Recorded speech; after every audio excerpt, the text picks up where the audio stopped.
is status quo. What do you think happened? Ang ugong over the weekend. First, only to God's grace. Okay, so the 2 weeks na binubuo ito and they were asking me, na-expect na yung ibang pressure. Okay. Pero I have to admit, grabe yung pressure. And to all of you, lalo sa mga mahal namin sa media, read between the lines. Read between the lines. Any pressure, negative or positive, please read between the lines. What pressure? Pressure na kumalas. Who called? Alam naman Who ng lahat. lobbied? Alam naman ng lahat. So, ang aking inuulit na message, we're here to collaborate. So, interdependence with the judiciary and the executive. Wala namang problema sa judiciary, but with the executive, we want to collaborate. Ano yung, especially because of the crisis, gugutom na talaga mga tao talagang nawawalan na ng trabaho. I don't blame them for trying, but mas marami nasasaktan habang tinatry. Tapos yun nga, katulad ng NBI, kagabi lumabas, may talaga, gunpowder. So nagsisinungaling talaga sa presidente. So there's a lot of lies, misdeception, miscommunication ongoing. Okay. But yung members namin, we say we'll hold together. Manipis talaga, kaya grabe yung pang-intriga, grabe yung pakiusapan. May attempt kanina dun sa committees. Having said that, we're all professionals and I don't blame the minority. Nung nasa minority kami, gusto rin namin maging majority. Diba? So ang tinutulay ko is that basta dun lang tayo sa tama pare-pareho, we're willing to work with you. Pero yung hahawakan nyo kami sa liig or magdidikta, especially kung papunta tayo sa changing the constitution, medyo malabo kami sumama. How does that feel like? Parang you're walking on eggs, gano'n ba yun? Very thin line, it's what, 13, 11, pero and alam then mo, yung dalawang the last time I abstain- felt abstain, like this yeah? was during the time ng Hello Garcia. Kasi it's just so pure I mean, I'm not saying lahat ng decision ko ay tama. I'm as imperfect as anyone else. But it's a walk of faith It's just, Lord, kung ilalagay mo ako dyan, lagay mo, biglang nilagay. Lord, kung tatanggalin mo ako, tanggalin mo na ako. So, I just have to make sure that every day is a day I really use to the optimum. Gamitin ko talaga yung kapangyarihan na binigay sa akin ng Senate President to do good. Diba? So, yun ang mimitingin namin ngayon. What is the 3 to 7 bills that can address the crisis? So ano yung presyo, trabaho kita, or sa energy, presyo ng kuryente, or sa agriculture, maliit man ang epekto or malaki na we can propose to Malacanang tapos itulak ng gusto. But kaya yan medyo hindi lang kasi na-pick up because it was just one of my vlogs naman. Naparating sa akin na maraming nakapending na bagong taxes. And this is normal sa mga economists pagka ganito na may threat ng stagflation. Nagmo-move sila for new taxes. Ang sabi ko, we will be open but only if mag-order muna sila ng 10% savings sa buong gobyerno. Ipakita muna natin sa tao bago natin singilin ng mas mataas na tax. Dalawa.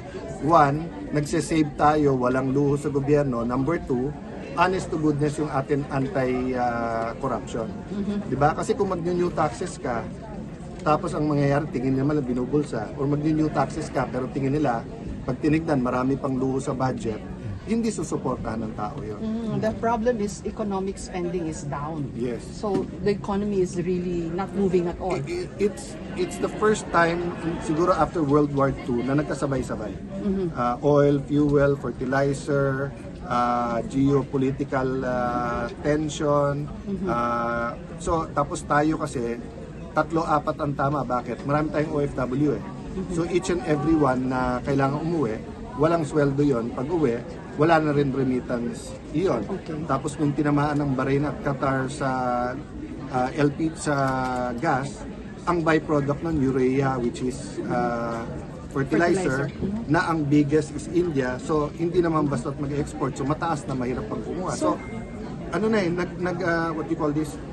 Nanganganak at damay-damay, viral na rin yung crisis eh. Opo. So ito pong nangyari today, is this how the Senate will conduct itself? Na una, you were a Senate session, Yeah. regular session, and then you convened the impeachment court, and then biglang naalis na naman yung mga I'll road answer nyo. that directly, Yeah. then I just wanna thank the minority then. One, so mangyayari nito, medyo ilang linggo pa bago mangyari yan yung naka-road na araw-araw na. Bakit? Kasi may 10 days pa para sumagot ang Vice President, tapos 5 days pa, tapos pre-trial pa. Okay. So yung actual na trial, malamang yan, tatama yan naka-break, so malamang yan, maka-araw-araw kami, pero may committee hearings.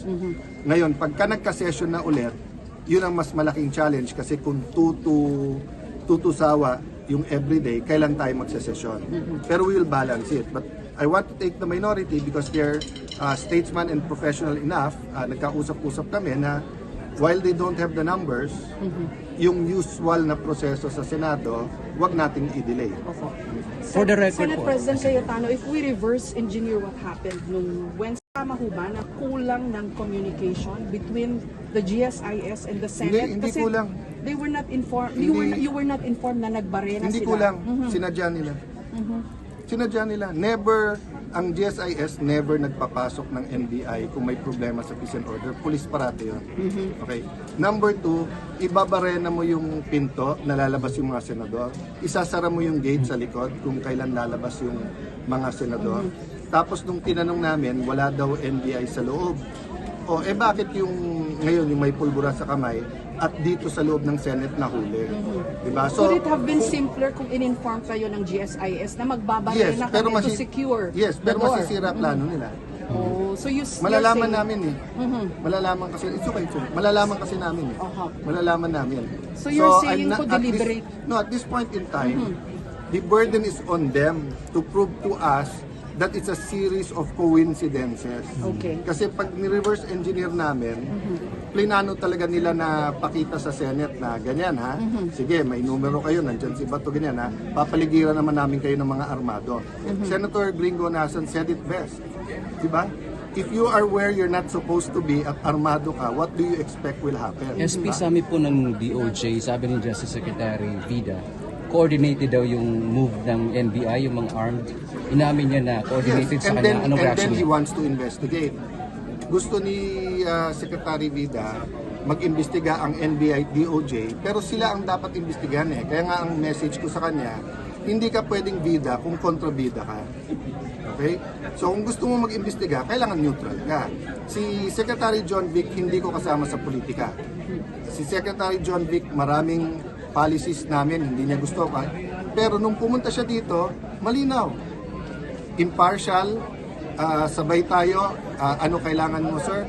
Kailangan ko CCTV, sinabit namin. So basta't patas, payag kami. Pero wag naman yung gagawa ng storya tapos kami pa ang kontrabida sa huli. Isa na lang po, SP, yung inaabangan ng iba yung chairmanship ng Blue Ribbon Committee, bakit wala po? Because nga, we wanted a bigger majority and we want to move forward na hindi confrontational pero lumabas lahat ng totoo. So we're considering everyone. We're considering Senator Marcoleta but we're also considering someone else. O sabihin ko na, we're considering Senator Pia. Diba? And then, dati, flood control lang. Now we have to investigate yung ginawa ng NBI. So, sa rules pa namin bibigay yan sa Blue Ribbon. Diba? So, it's getting more complicated because nga of the events last week. Having said that, kung panay ganyan yung issues, kawawa ekonomiya natin, kawawa si Juan de la Cruz. So, Sir, bakit po SP hindi si Senator Marcoleta sa jury? because all of us agree na sabay-sabay ang problema sa bansa. So, unahin ko muna. Pwedeng devised because No. could be Yung sinabi mong bakit hindi siya, we haven't decided na hindi siya. Kung ang tanong, why are we considering others? Because from the start, nung nilagay nila ako, sinabi nilang lahat, walang magdidemand ng kahit anong committee, mag-usap-usap tayo. So, meron din mga nagsasuggest na we will prioritize the flood control together with other economic and other issues. For example, yung agriculture. yung mga smuggling etc. na nakakabaksak sa atin. So I haven't talked to them, but all of them, Senator Pia, Senator Marcoleta, all of them said, SP, discuss lang, but we're all open. So that's why we're going to go on caucus ngayon. So it may be, it may not be. So we haven't decided the wag to o siya ilagay. So karamihan ng binasa natin today ay yung mga dati na, except for a few. Okay, last question. Ano ba yung suspension order ng ombudsman? We're going to discuss it. Kasi pupunta, after the senators, inimit ko yung bagong SecGen tapos yung legal. Okay, thank you. Thank you. Hindi ka na hindi ba siya nag-clear sa inyo na mag-warning? Nandito ka, ma'am. Wala susunod tayo. Pag sinusugod ka na, hindi ka na makakapaalam. So sa inyo yung decision yun. Susunod po. Sorry, ma'am. May tatanong lang. One point lang ha. Ibabalik ko lang sa inyo sa sa warning shot, okay? Kung sinabi ng Malacanang, bawal ang armado sa nakapaligid sa Malacanang, pumunta ka doon na naka-armado ka, hindi ka ba magwa-warning shot? Okay. Pag sinabi sa Supreme Court, pag pumunta kayo dito armado, mag-coordinate muna kayo. Pumunta kayo, hindi kayo nag-coordinate, hindi ba magwa-warning shot? The circumstance is very important. We were on red alert, if I can call it that way, because nung nangyari nung Monday, at buong araw may mga report ng mga armado and deny yung NBI. Okay? So the investigation is ongoing. Pero yung maglabas na ng mga talking heads, yung mga nagsasalita na hindi dapat ng warning shot, napakadelikado. Pati ang PNP ha, yung general na yon, napakadelikado nung sinasabi niya. Para niyang tinatanggalan ng depensa ang Malacanang at saka ang Supreme Court sa pinagsasabi niya. So ang pakiusap ko, we're being deliberate, we're being prudent. Ingat kayo mga law enforcers kasi yung sinabi nyo, babalik din sa inyo. Yung time na kailangan nyo ng suporta dahil dinidepensa nyo yung bansa, binigay namin. So now na may dumepensa sa Senado, mag-ingat-ingat kahit inuutusan kayo. Okay, thank you. What happened? Bakit as is, status quo? What do you think happened? Ang ugong over the weekend. First, only to God's grace. Okay, so the 2 weeks na binubuo ito and they were asking me, na-expect na yung ibang pressure. Okay. Pero I have to admit, grabe yung pressure. And to all of you, lalo sa mga mahal namin sa media, read between the lines. Read between the lines. Any pressure, negative